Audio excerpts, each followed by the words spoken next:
All right, let's get into it. And I want you to forget everything you think you know about algebra. Dusty chalkboards, endless equations. Today, we're not just looking at algebra. We are going on an expedition into a whole new world of ideas, a totally new way of thinking. So let's jump in. The authors of our source material here just put it perfectly. This isn't about being intimidated by math. It's an invitation. It's about discovery. It's about getting to see the elegant, beautiful structures that hold up so much of our world. And that really is the big question, isn't it? Because I promise you, it is so much more than just solving for x. Think of it like this. It's a language, one that's been designed from the ground up to describe patterns, structures, and relationships with absolute perfect clarity. And, like any great expedition, this one requires some essential gear. We're going to need a really precise language, a way to move beyond simple calculation so we can nail down complex ideas with total rigor. So our journey has to start with the rulebook, and that rulebook is logic. This is the bedrock, the foundation that makes sure every single mathematician, everywhere in the world, is speaking the exact same unambiguous language. It's how we can tell for sure what's provably true from what's false.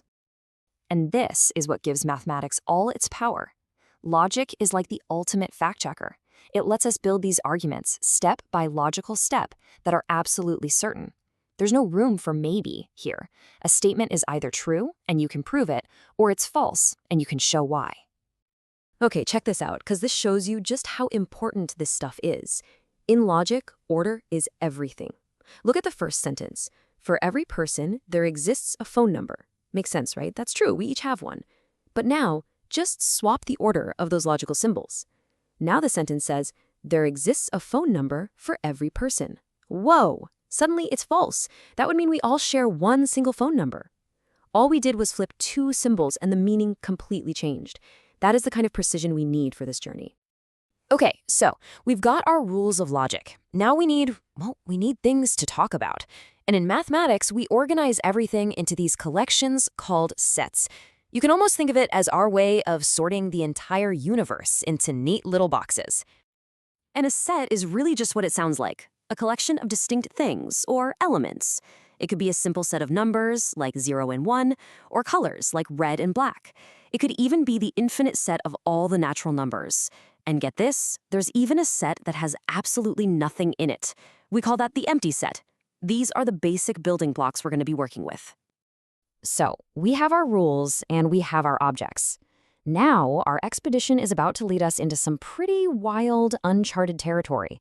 We're about to see how, sometimes to solve a totally new kind of problem, you literally have to invent a whole new world of numbers.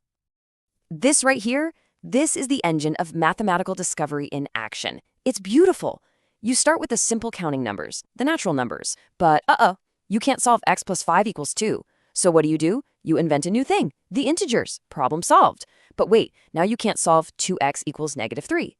So you invent rational numbers, frictions. Then you hit another wall, x squared equals 2. So you invent the real numbers.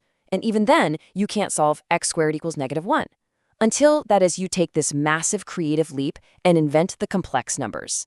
Every step is about expanding the universe to solve what used to be impossible. And this, right here, is where modern algebra really kicks into high gear. It stops being just about the numbers themselves. The real game is studying the hidden structures, the rules and patterns that govern them. These abstract patterns repeat themselves all over the place in mathematics. Probably the most fundamental of all these structures is something called a group. And it sounds fancy, but it's just a collection of things and a way to combine them that follows 4 pretty simple rules. Rule 1 is closure. You can't escape the group.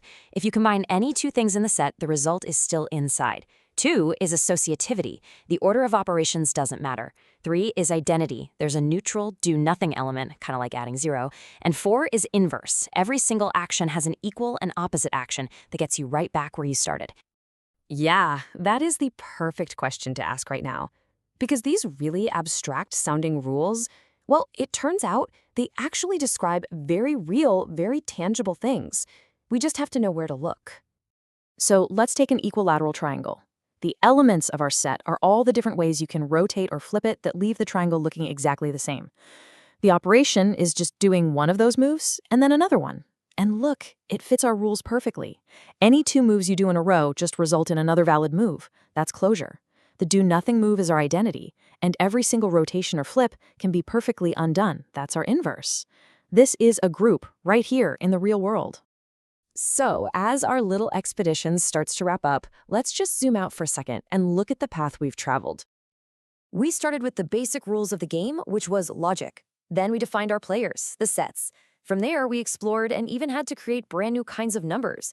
And finally, we uncovered these deep, unifying patterns that they all share, the structures.